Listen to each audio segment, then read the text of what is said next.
welcome to this edition of News Leader. Today is Tuesday, September the 26th, 2023. I'm Andrew Todd.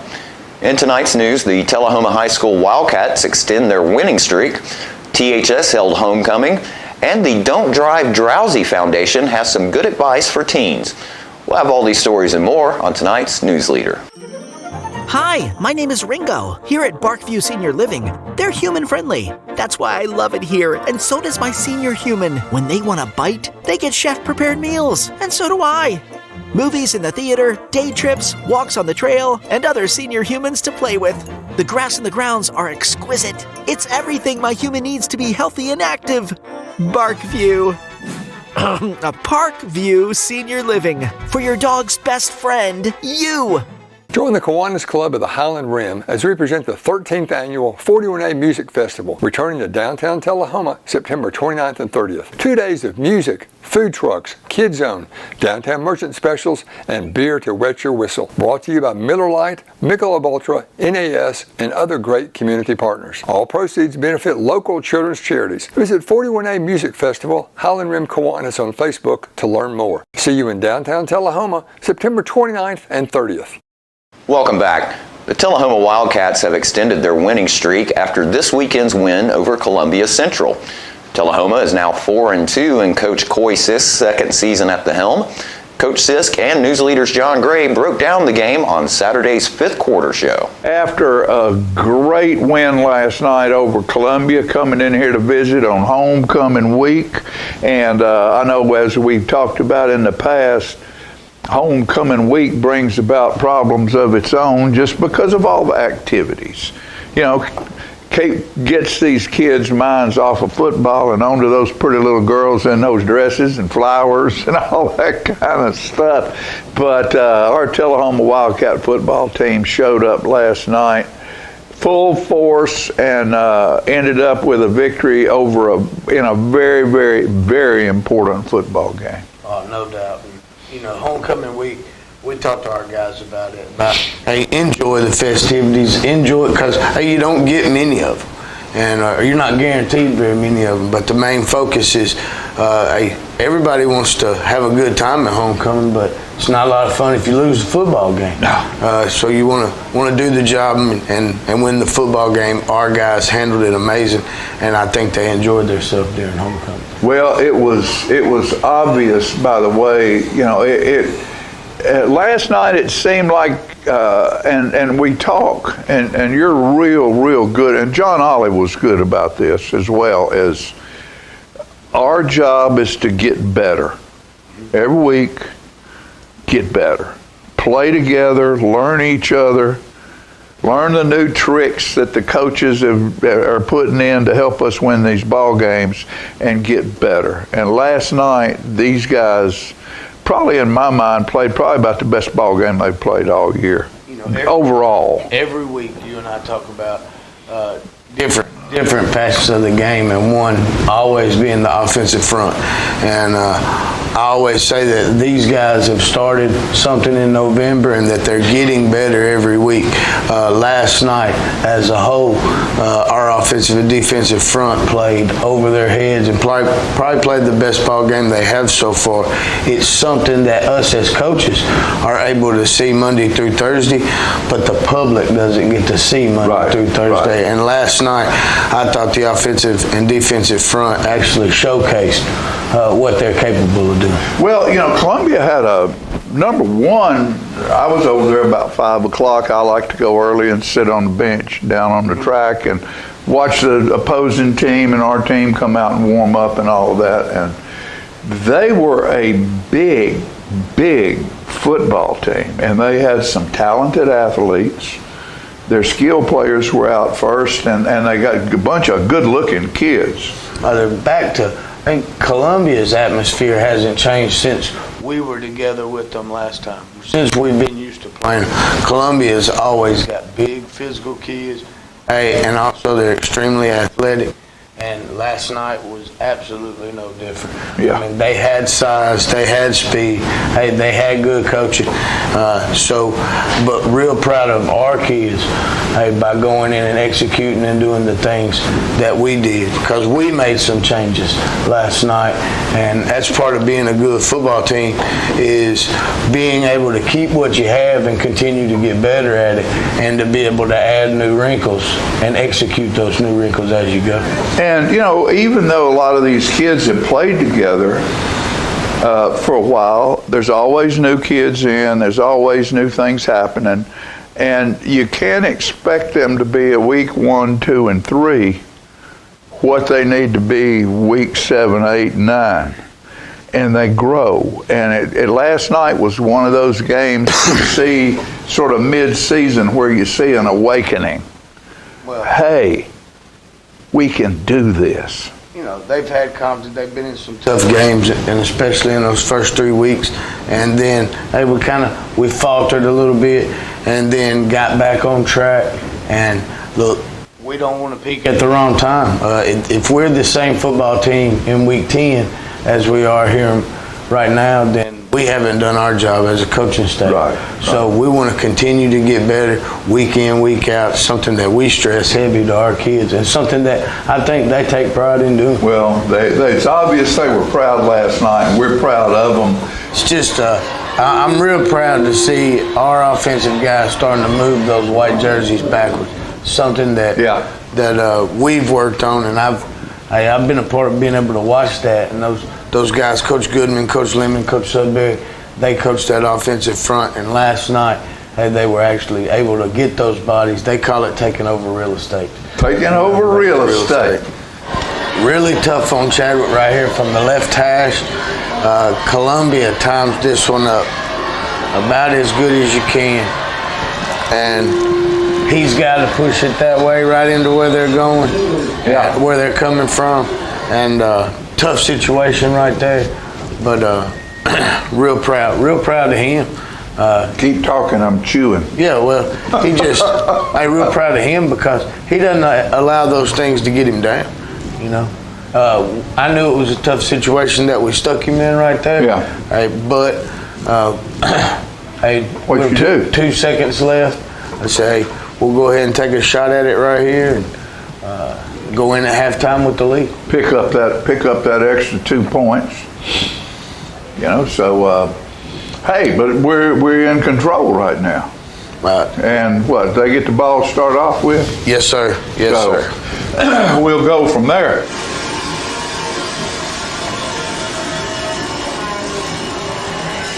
Great open field Great tackle. job right there. And that's a great job of keeping it, making them bounce it, continuing to make them bounce it, and you end up with secondary container. But it started off with the defensive end, making contact with the fullback. He didn't wait, went and made contact, and everybody else rallying to the ball.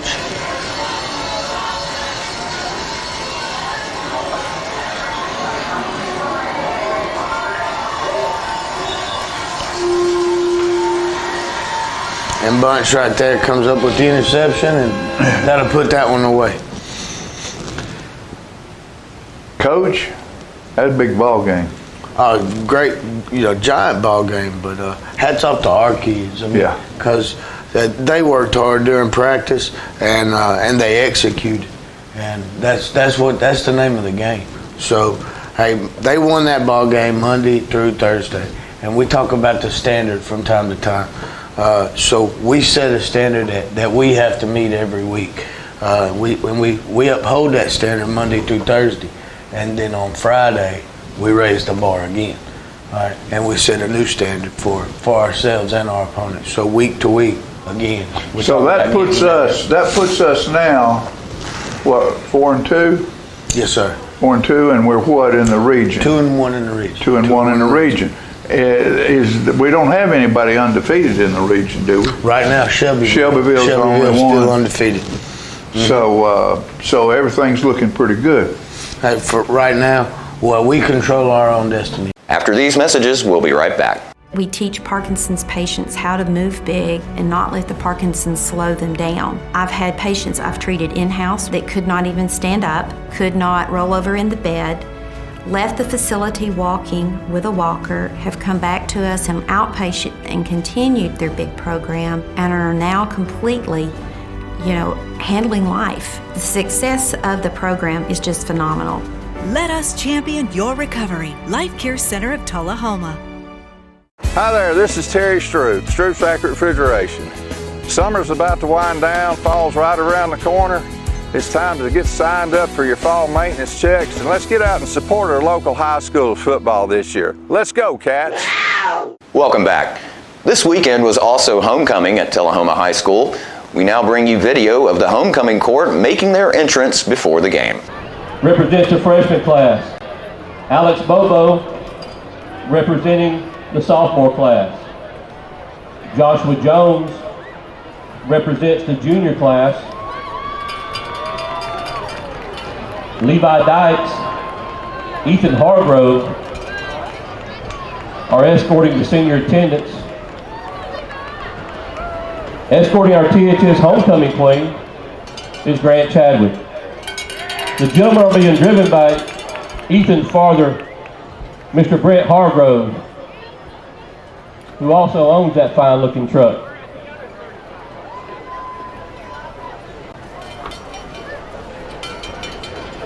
Now we would like to recognize our freshman homecoming attendant. She is Miss Madeline Lindstrom, who is now making her way around the track. Madeline's being driven by her father, Mr. Jonathan Lindstrom. And they would like to thank Mr. Jerry Tips for the use of the car.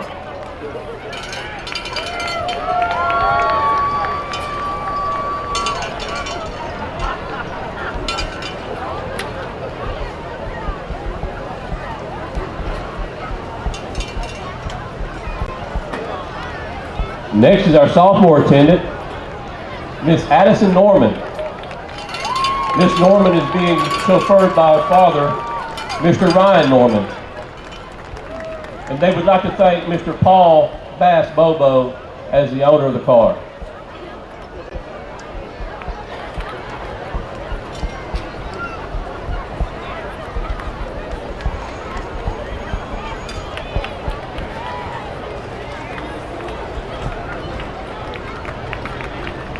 Next is junior attendant, Miss Emmeline Pratt. Emmeline is being driven by Mr. Andy House. The family would like to thank Mr. Dane Hauser for the use of the car.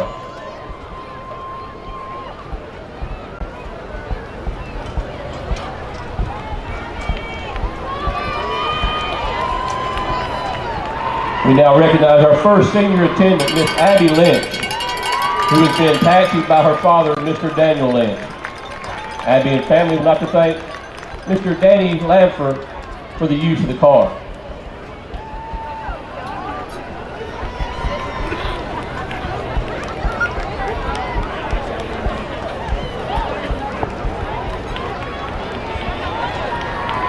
Our second senior attendant is Miss Haley Prebola. She is driven by her father, Mr. John Prebola. Haley and her family would like to thank Mr. and Mrs. Monica and Brian Skelton for the use of the car.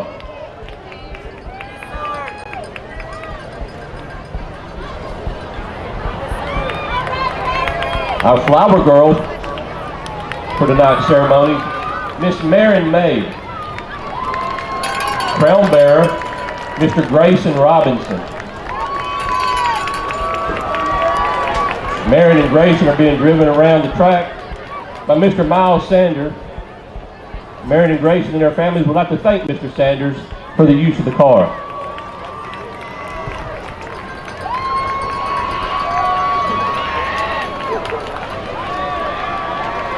Riding in the final car is our queen, Miss Lily Melton, who is being chauffeured by her father, Mr. Sam Melton.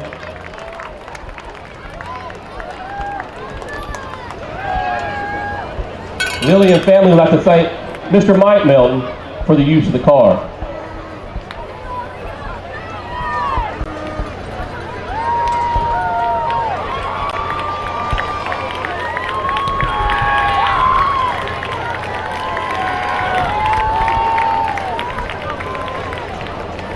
We'll be right back after these messages.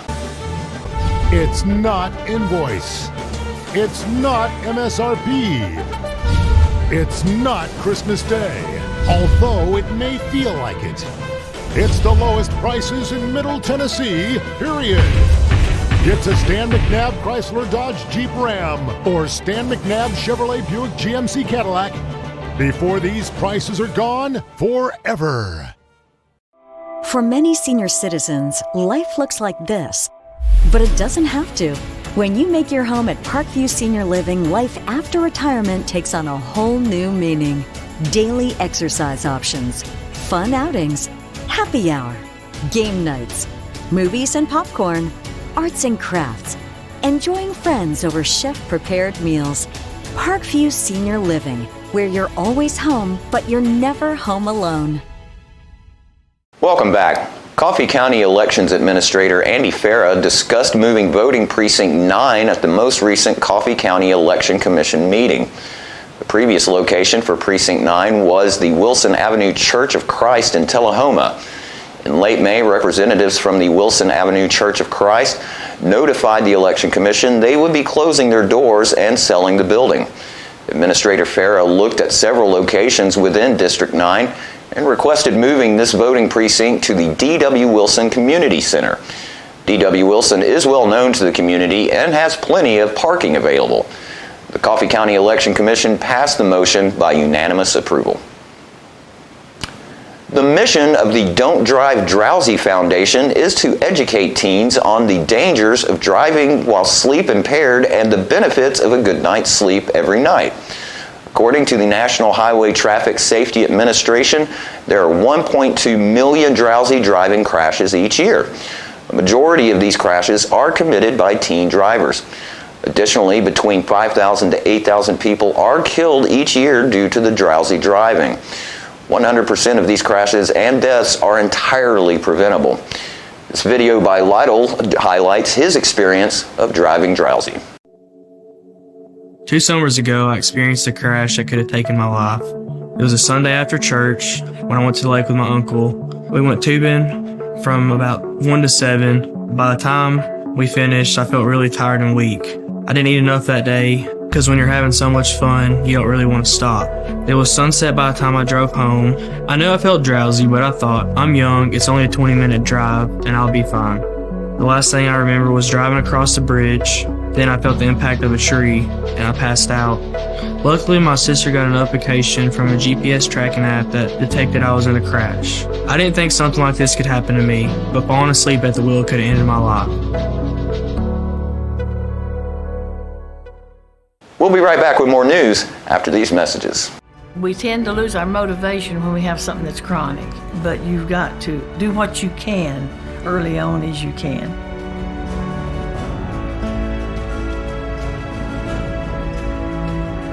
After I'd exercise like that, I would have a lot of energy to do housework or whatever I needed.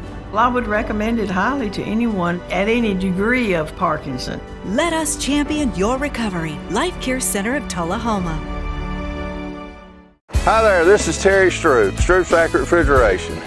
Summer's about to wind down, fall's right around the corner. It's time to get signed up for your fall maintenance checks, and let's get out and support our local high school football this year. Let's go, Cats! Welcome back.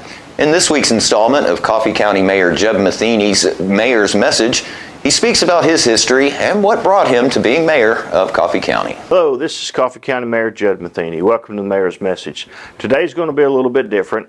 I'll tell you, my father watches all of these, my mother too, and my dad said, you know, you ought to let folks know what your background is, other than just being mayor. I know a lot of people know me as their state representative for a long time, and we'll touch on that very quickly. But so I said, you know what, Dad, I'll sort of give like I interview other folks and ask, you know, what brought you here and why are you here? Then I'll kind of talk about that also.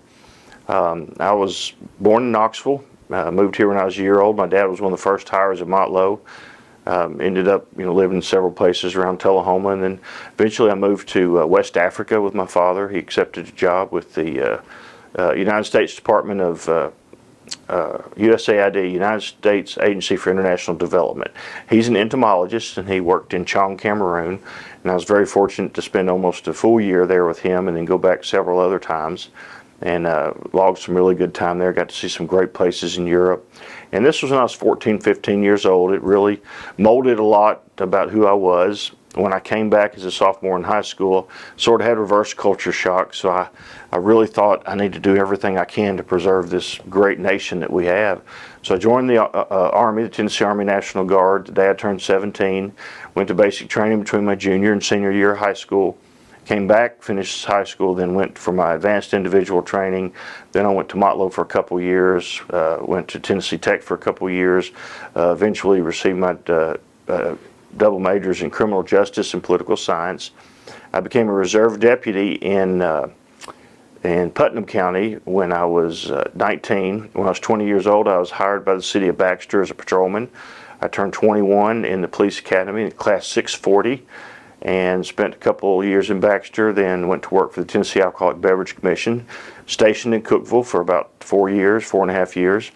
Then I was transferred to Nashville as a supervisor with the Tennessee Alcoholic Beverage Commission, and within just a few months I started my own security business where I would provide police officers for off-duty employment to construction sites, utility zones, sporting events, music videos, those types of things. And at the same time I was managing a couple of bands, a rock band and a country band. So I had a lot of booking experience, and so I had to resign from the state obviously because I couldn't continue that job. A couple years later, when the new Delphia Coliseum was built, the Titan Stadium was built, I traveled around the country and I worked large events at stadiums like the Redskins and the Saints, the Jaguars, Chicago Bears, worked some Georgia Strait Music Fests, got into politics about the same time. Senator Fred Thompson hired me to do most of his events, and I produced concerts for Lori Morgan and Tammy Wynette and Hank Williams Jr. and the Gatlin Brothers and a whole host of other folks. So that sort of merged me into politics and security at the same time. I bid on and won the contract to operate Adelphia Coliseum for 3 years, the 2000, 2001, and 2002 seasons.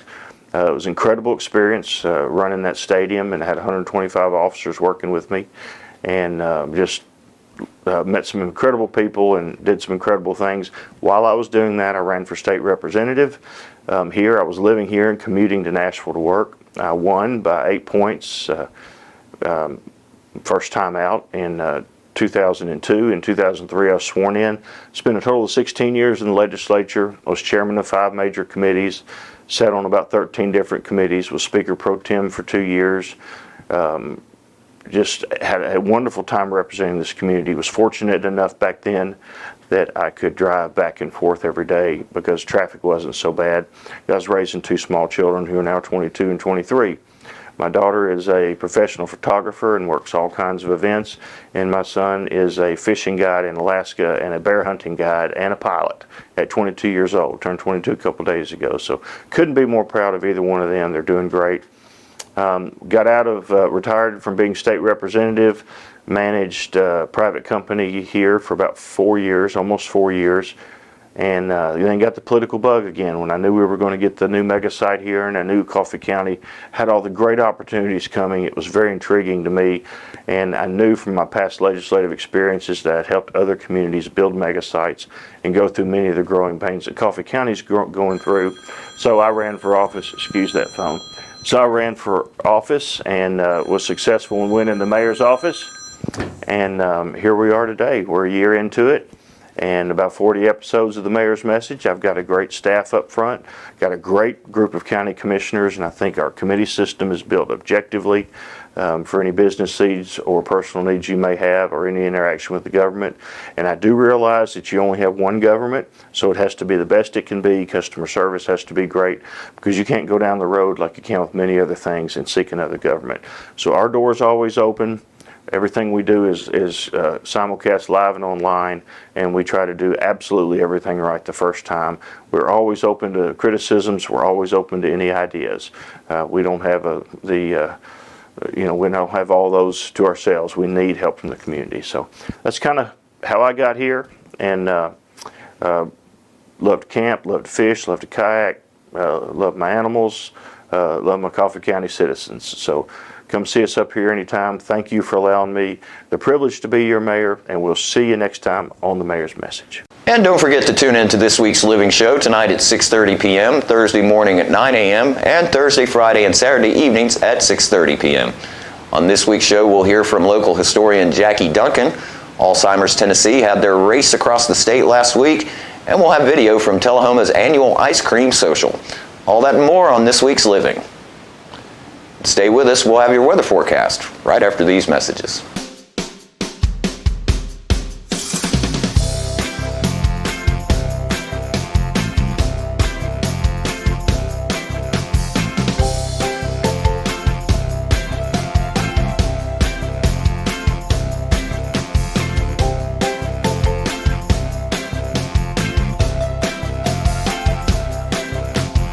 Parkview Senior Living, active, independent senior living at its finest. Join the Kiwanis Club of the Highland Rim as we present the 13th annual 41A Music Festival, returning to downtown Tullahoma September 29th and 30th. 2 days of music, food trucks, Kid Zone, downtown merchant specials, and beer to wet your whistle. Brought to you by Miller Lite, Michelob Ultra, NAS, and other great community partners. All proceeds benefit local children's charities. Visit 41A Music Festival, Highland Rim Kiwanis on Facebook to learn more. See you in downtown Tullahoma September 29th and 30th. I had a knee replacement, so they've got me at Life Care, which I'm very, very thankful for. I couldn't garden, I couldn't do my flower beds, I can't chase my little dogs. I have been in several therapy sessions for knees and back, and that's the best therapist I believe I've ever been to. It's tremendous because I'm able to walk again, but if it wasn't for the care, I wouldn't be where I am. Let us champion your recovery. Life Care Center of Tullahoma. Welcome back. We'll take a look at your weather forecast at this time, starting with your weather history on this date. Our record high was in 1897 at 91 degrees. The record low was in 1928 at 35 degrees. The average high for this day is 79, and the average low is 56. Mostly clear for tonight with a low of 63. 40% chance of storms for Wednesday, with a high of 84, a low of 61, and a 30% chance of storms for Thursday, with a high of 82 and a low of 61. And that's our News Leader report for this evening. We invite you to join us each Tuesday, Thursday, and Saturday evenings at 6, 8, and 10 p.m. for News Leader. Stay safe and have a great evening.